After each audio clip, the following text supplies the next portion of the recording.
Şöyle bak. He, tamam, Hiç bak, ama- kımışlar tamam, tamam. Öyle bakacağım. Tamam annem. Görüyor musun beni oğlum? Görüyor musun? Konuşuyor musun beni? Eve girmedin geldin. Ona gönül koydun. Burnundan kan mı geldi oğlum? Burnundan kan mı geldi ciğeri? Burnundan bunun kan gelmiş. Kurban olduğum kanına kurban olduğum. Senin Allah'ına da kurban olurum sana da ciğerim. Bunun kafa darbe yemiş de burnundan kan gelmiş. Gözünün morluğuna bak.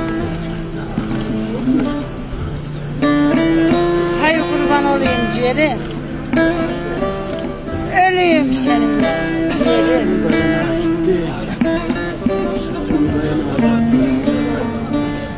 Ölürüm ciğerim sana.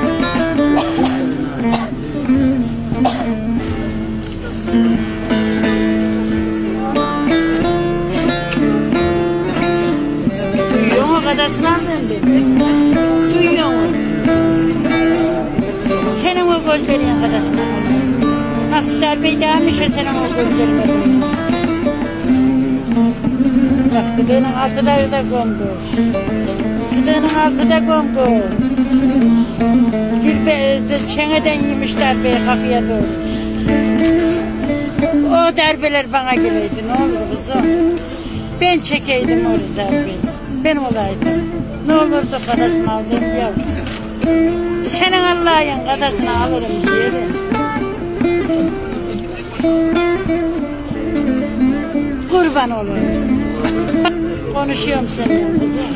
Ama sen konuşmuyorsun. Küstüm ben.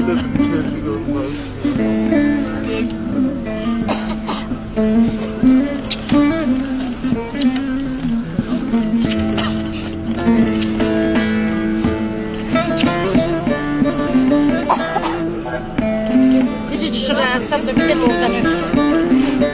Gidecek oradan öpsem.